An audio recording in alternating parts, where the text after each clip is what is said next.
Story for the kids because los nenes deserve a nice story, all right? For all you parents out there that are keeping your kids inside and not taking them out.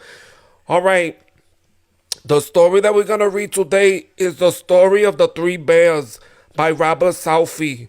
Fíjate, he's a good writer. Okay, so once upon a time, there were three bears who lived together in a house of their own in a wood. I don't know like how you could live inside of a wood, but anyway. One of them was a little small wee wee bear, and one was a middle-sized bear, and the other was a great huge bear, which he was like pretty fat. He was like the fat one, I guess the father. They each had a pot of their porridge, a little pot for the little small wee wee bear, and a middle-sized pot for the middle bear, and a great pot for the great huge gordito bear. And they had such a they each had a chair to sit in. Like each of them had like their own beds to sleep in. Wow. Fíjate, it's like that must be the only things that they have because they had to point those things out. So one day, after they had made the porridge for their breakfast and poured it into their porridge pots, they walked out into the wood while the porridge was cooling, that they might not burn their mouths by beginning too soon to eat it. First of all, cuando yo cocino, everybody eats right away. I don't know about this. Let's put it on the table, let it cool down, and then, like, let's go take a walk or something like that. And while they were walking, a little girl called Goldilocks came to the house. Una presenta, right? Because nobody even invited her, but she just showed up on her own accord. First, she looked in the window.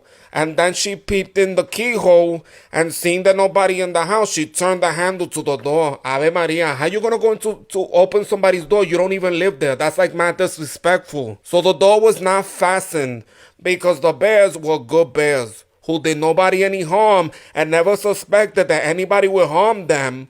So Goldilocks la pendeja opened the door and went in. And well, pleased she was when she saw the porridge on the table.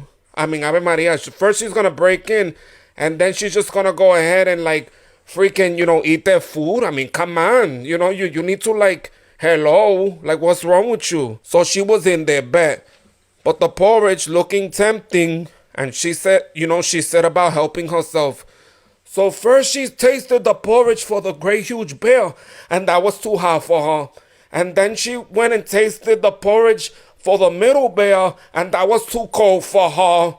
And then she went to the porridge of the little small wee wee bear and tasted that, and that was neither too hot nor too cold and just right. And she liked it, so she ate it all up. Fíjate, right? She put her mouth on all the bowls, and then she got to the last one. You know how you gonna show up? You're gonna break into somebody's house, you're gonna eat their food, and then you're gonna complain about that shit? So then Goldilocks sat down in the chair of the great huge bear, and it was too hard for her. Then she went into the chair of the middle bear, and that was too soft for her. And then she sat down in the chair for the little small wee wee bear, and that was neither too hard nor too soft, but just right. So she seated herself in it, and there she sat till the bottom of the chair came out, and down she plump on the ground. Mira, se metió de presentar and she broke the chairs también. Le comió la comida. And now she's sitting in the chair. She's breaking the shit. That's mad disrespectful. Mira, if Goldilocks was to break into my house, I swear to God, I would take my earrings off, I'll put on my sweats, and I'll fight that bitch. Then Goldilocks went upstairs into the cuarto, into the bed chamber in which the three bears slept. And first she lay down upon the bed of the great huge bear, but that was too high at the head of her. And then next she lay down upon the bed of the middle bear, and that was too high at the foot for her. And then she lay down upon the bed of the little small wee wee bear, and that was neither too high or no at the feet, but just right. She covered herself up comfortably and lay there till she fell fast asleep. Mira, esta bien cómoda. So now la pendeja is sleeping. Right? By this time, the three bears thought their porridge would be cool enough, so they came home to breakfast. Now, Goldilocks, la pendeja presenta esa, had left the spoon of the great huge bear standing in his porridge. Bendito el bear dice, "Somebody has been in my porridge," said the great huge bear in his great rough, gruff voice. And when the middle bear looked at hers, what did she say? She said, she saw the spoon that was standing in it too. She was like, "Mira, somebody has been in my porridge también." And the middle bear, in her middle voice, dijo. Then the little small wee wee bear looked at his And there was a spoon in the porridge pot, pero mira, the porridge was all gone. Y tú sabes lo que él dice? He says, somebody has been in my porridge and has eaten it all up. And the little small wee wee bear in his little small wee wee voice. So upon the three bears, seeing that someone had entered their home and eaten up the little small wee wee bear's breakfast, began to look about them. And when the little small wee wee bear came to look in his bed, there was a little pendejita in there.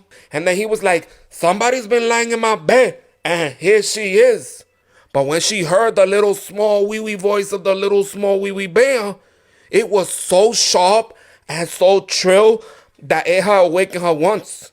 Up she started, and when she saw the three bears on one side of the bed, she tumbled herself out the other and ran to the window. That bitch jumped out, I think. Se tiró. But the three bears never saw anything more of her. So the moral of the story right here is that you shouldn't be breaking into people's houses, especially if bears live there.